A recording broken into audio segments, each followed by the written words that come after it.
Hi, I'm Rabo, and today I'm back with more Bonelab mods, but this time I'll be looking at everything that isn't a map, and also anything that won't get me age restricted.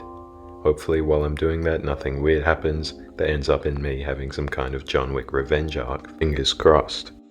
So here we are at Halfway Industrial Park, the official second best sandbox map because I said so. It's got rolling lumps of grass, empty buildings and underground tunnels, as well as a big sign that says Halfway Industrial Park in case you didn't get the memo. The first couple mods I look at are weapon mods, even though the only weapons I'm familiar with are wooden sticks and empty glass bottles. Here we have a gun, but more specifically it's a SIG MCX, which has an integral suppressor and also the C grip, which obviously stands for see if these nuts fit in your mouth. To all the people who thought I was better than that, I'm deeply apologetic. I tried the weapon against some nullmen, and yeah, I'm fully aware they are my brothers.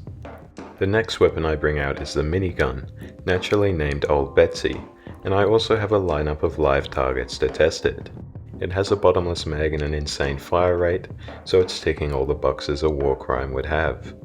The only thing that's arguably more criminal is that the recoil is so bad you can use it as a jetpack, or as I like to call it, an excellent use of taxpayer dollars. The next weapon is the Maxim 9, which is an integrally suppressed pistol used by Sam Fisher occasionally. Its barrel is thicker than that one male friend all of us have, but definitely gets the job done, even if you're garbage at takedowns. We also have a pretty modern looking 1911, and it's the only weapon so far that enemies can hear, because the minigun is integrally suppressed too, I guess. It's definitely my favorite pistol in the game now, it just works. The next weapon on the other hand doesn't. It's a revolver that you load by putting shotgun shells into the barrel, pulling the hammer back and pressing trigger to prime it. The recoil speaks for itself, but it does a whole lot of damage, which is to be expected. Finally we have the Deagle, and I don't really have much to add apart from the fact that when I tried to spawn more nullmen, I accidentally spawned more Deagles. Moving on from weapons, we have a car mod. It was the first car modded into the game, and it immediately lives up to that reputation because the mod page says that you have to climb in and out via the windshield, or at least where the windshield should be. You also have to drive it with one hand on the steering wheel, and God help you if you get in an accident, as the seatbelts have been ripped out. It's good for running people down though. Next we have an NPC mod, which adds a bunch of different crablets that follow you around.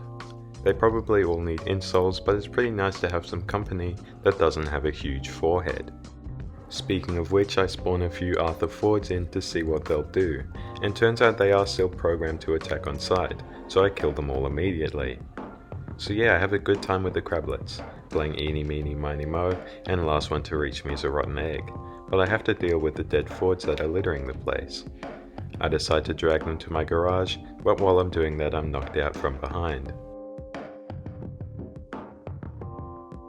I wake up in a chair while two Arthur Fords stare me down. They tell me they know what I did to their kind in the 7-Eleven parking lot, on the pavement below and various other times.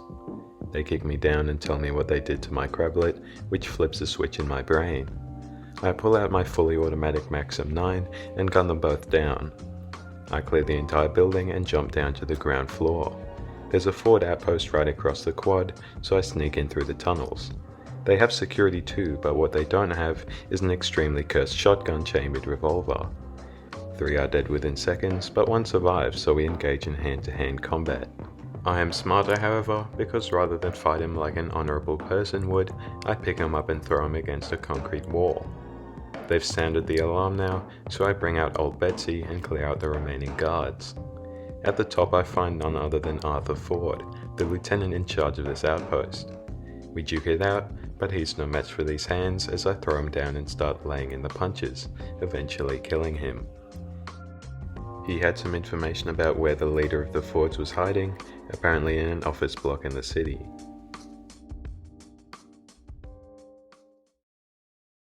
I pack my bags and check into a motel, but while I'm in the bar I hear noises outside. He knew I was coming, packing the alley with security around every corner. Eventually I reach his office and I see who the leader really is. It's Arthur Ford, the man I had thought I had killed, at the 7-Eleven. I ready my hands for the fist fight of the century.